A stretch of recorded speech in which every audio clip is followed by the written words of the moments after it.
ओम शांति। 12 जून 2024। बाबा के महावाक्य। मीठे बच्चे, बाप उस रथ में आते हैं जिसने पहले पहले भक्ति शुरू की, जो नंबर 1 पूज्य था, फिर पुजारी बना है।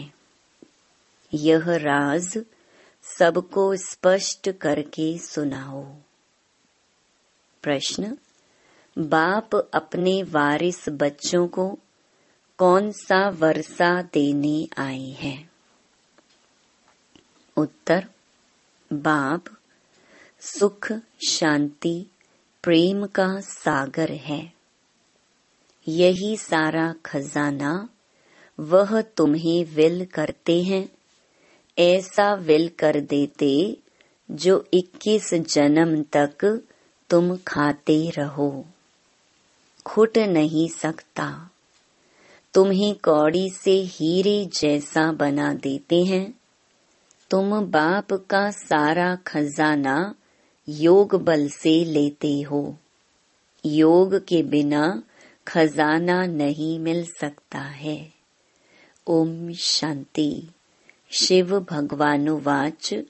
अब शिव भगवान निराकार को तो सभी मानते हैं।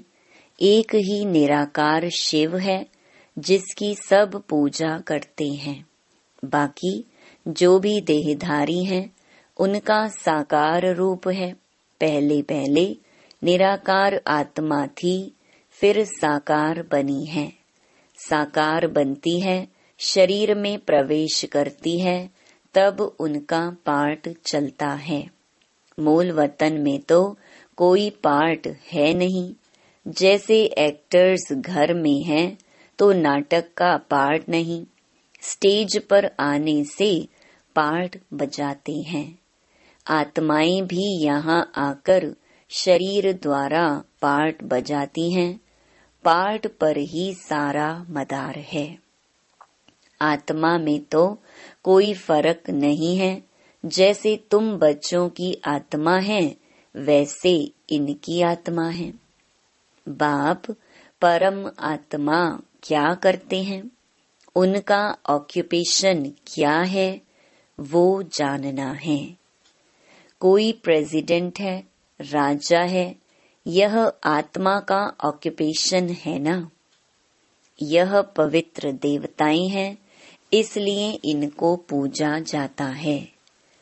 अभी तुम समझते हो यह पढ़ाई पढ़कर लक्ष्मी नारायण विश्व के मालिक बने हैं। किसने बनाया? परम आत्मा ने। तुम आत्माएं भी पढ़ाती हो। बड़ाई यह है जो बाप आकर तुम बच्चों को पढ़ाते हैं और राजयोग भी सिखलाते हैं। कितना सहज है। इसको कहा जाता है राजयोग। बाप को याद करने से हम सतो प्रधान बन जाते हैं। बाप तो है ही सतो प्रधान। उनकी कितनी महिमा गाते हैं। भक्ति मार्ग में कितना फल, दूध आदि चढ़ाते हैं। समझ कुछ नहीं।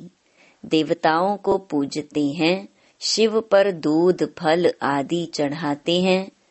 कुछ पता नहीं। देवताओं ने राज्य किया, अच्छा शिव पर क्यों चढ़ाते? उसने क्या कर्तव्य किया है जो इतना पूजते हो? देवताओं का तो फिर भी मालूम है, वह है स्वर्ग के मालिक। उन्हों को किसने बनाया, यह भी पता नहीं। पूजा भी करते हैं शिव की, परंतु ख्याल में नहीं कि यह भगवान है। भगवान ने इन्हों को ऐसा बनाया है। कितनी भक्ति करते हैं सब अनजान। तुमने भी शिव की पूजा की होगी, अभी तुम समझते हो, आगे कुछ भी नहीं जानते थे। उनका ऑक्यूपेशन क्या है, क्या सुख देते हैं, कुछ भी पता नहीं था। क्या यह देवताएं सुख देते हैं। भल राजा रानी प्रजा को सुख देते हैं, परंतु उन्हों को तो शिव बाबा ने ऐसा बनाया ना।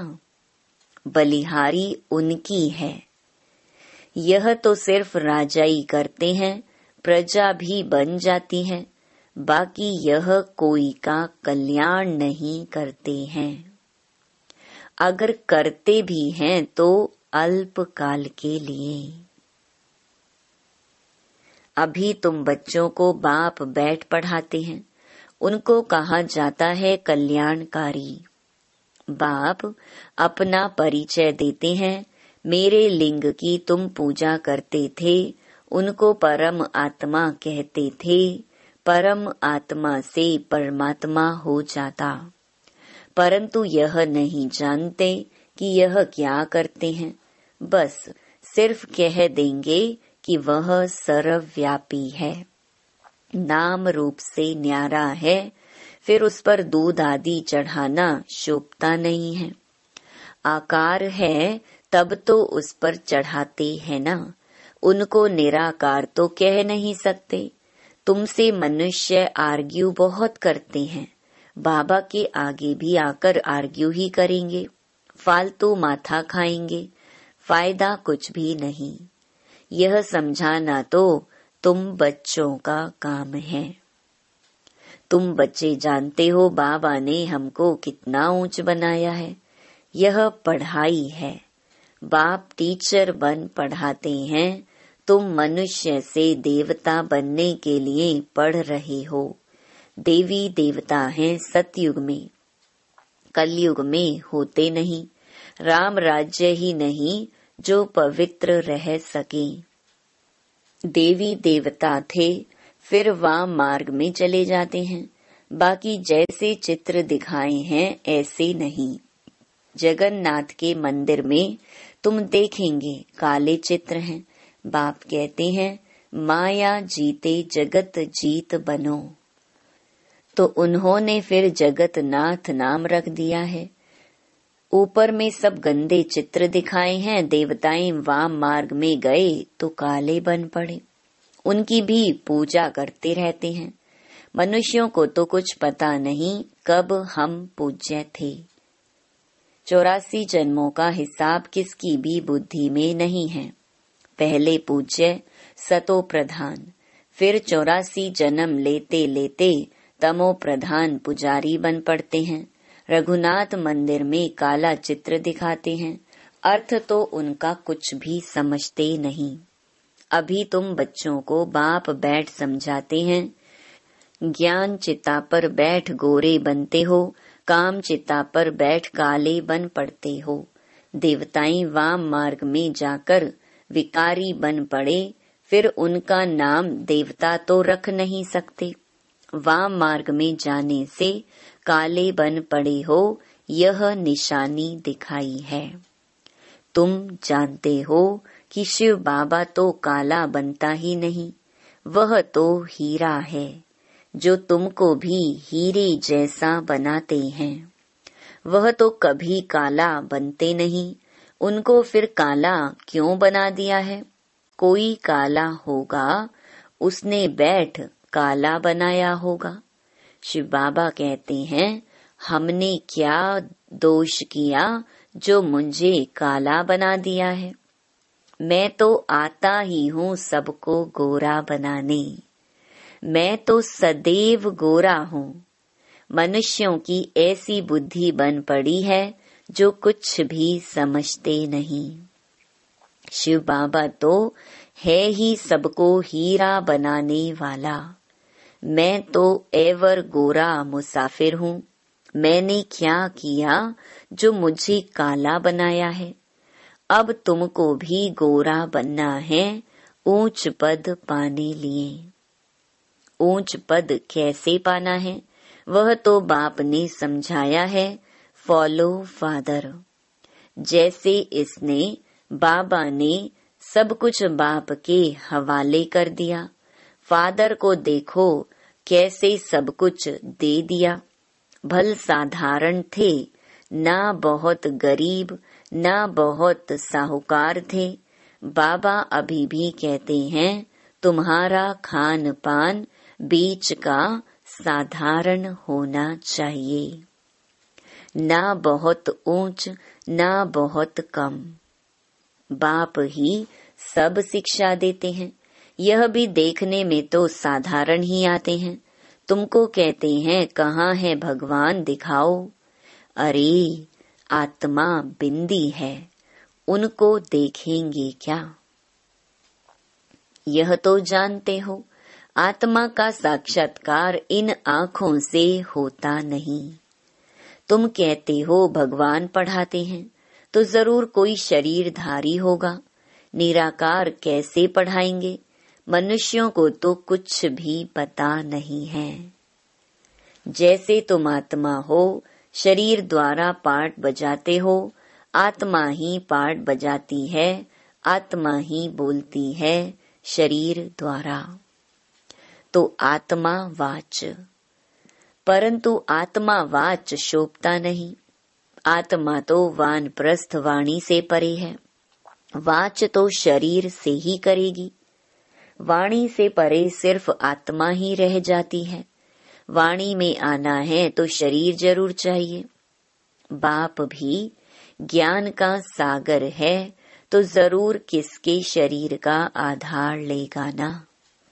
उसको रथ कहा जाता है, नहीं तो वह सुनाई कैसे। बाप पतित से पावन बनने लिए शिक्षा देते हैं, प्रेरणा की बात नहीं। यह तो ज्ञान की बात है। वह आई कैसे, किसके शरीर में आई? आएगा तो जरूर मनुष्य में ही। किस मनुष्य में आए कोई को पता नहीं है सिवाय तुम्हारे। रचयिता खुद ही बैठ अपना परिचय देते हैं, मैं कैसे और किस रथ में आता हूँ। बच्चे तो जानते हैं कि बाप का रथ कौन सा है। बहुत मनुष्य मूंझे हुए हैं, किस किस का रथ बना देते हैं, जानवर आदि में तो आ न सके। बाप कहते हैं मैं किस मनुष्य में आऊं, यह तो समझ नहीं सकते। आना भी भारत में ही होता है। भारतवासियों में भी किसके तन में आऊं? क्या प्रेसिडेंट व साधु महात्मा के रथ में आएगा? ऐसे भी नहीं है कि पवित्र रथ में आना है। यह तो है ही रावण राज्य। गायन भी है दूर देश का रहने वाला। यह भी बच्चों को पता है कि भारत अविनाशी खंड है, उसका कभी विनाश नहीं होता। अविनाशी बाप अविनाशी भारत खंड में ही आते हैं। किस तन में आते हैं वह खुद ही बताते हैं, और तो कोई जान न सके। तुम जानते हो कोई साधु महात्मा में भी आ न सके। वह हैं हठ योगी निवृत्ति मार्ग वाले। बाकी रहे भारतवासी भक्त। अब भक्तों में भी किस भक्त में आए? भक्त पुराना चाहिए, जिसने बहुत भक्ति की हो। भक्ति का फल भगवान को देने आना पड़ता है। भारत में भक्त तो ढेर हैं, कहेंगे यह बड़ा भक्त है, इसमें आना चाहिए। ऐसे तो बहुत भक्त बन पड़ते हैं। कल भी कोई को वैराग्य आए भक्त बन जाए, वह तो इस जन्म का भक्त हो गया ना। उसमें आएंगे नहीं, मैं उसमें आता हूँ जिसने पहले पहले भक्ति शुरू की। द्वापर से लेकर भक्ति शुरू हुई है, यह हिसाब किताब कोई समझ ना सके। कितनी गुप्त बातें हैं। मैं आता हूँ उसमें जो पहले पहले भक्ति शुरू करते हैं। नंबर 1 जो पूज्य था वही फिर नंबर 1 पुजारी भी बनेगा। खुद भी कहते हैं यह रथ ही पहले नंबर में जाते हैं, फिर 84 जन्म भी यही लेते हैं। मैं इनके ही बहुत जन्मों के अंत के भी अंत में प्रवेश करता हूँ। इनको ही फिर नंबर 1 राजा बनना है। यही बहुत भक्ति करते थे, भक्ति का फल भी इनको मिलना चाहिए। बाप दिखलाते हैं बच्चों को कि देखो यह मेरे पर वारी कैसे गया, सब कुछ दे दिया। इतने ढेर बच्चों को सिखलाने लिए धन भी चाहिए। ईश्वर का यज्ञ रचा हुआ है, खुदा इसमें बैठ रुद्र ज्ञान यज्ञ रचते हैं। इसको पढ़ाई भी कहा जाता है। रुद्र शिव बाबा जो ज्ञान का सागर है, उसने यज्ञ रचा है ज्ञान देने के लिए। अक्षर बिल्कुल ठीक है। राजस्व स्वराज्य पाने के लिए यज्ञ, इसको यज्ञ क्यों कहते हैं? यज्ञ में तो वह लोग आहुति आदि बहुत डालते हैं। तुम तो पढ़ते हो, आहुति क्या डालते हो? तुम जानते हो हम पढ़कर होशियार हो जाएंगे, फिर यह सारी दुनिया इसमें स्वाहा हो जाएगी। यज्ञ में पिछाड़ी के टाइम में जो भी सामग्री है सब डाल देते हैं। तुम बच्चे अब जानते हो हमको बाप पढ़ा रहे हैं। बाप है तो बहुत साधारण, मनुष्य क्या जाने। उन बड़े बड़े आदमियों की तो बहुत बड़ी महिमा होती है। बाप तो बहुत साधारण सिंपल बैठा है।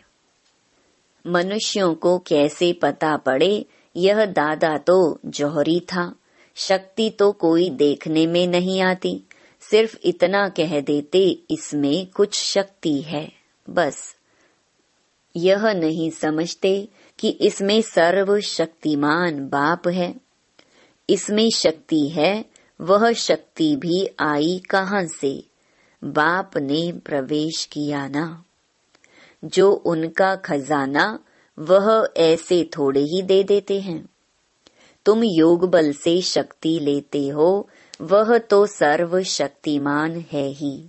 उनकी शक्ति कहाँ चली नहीं जाती।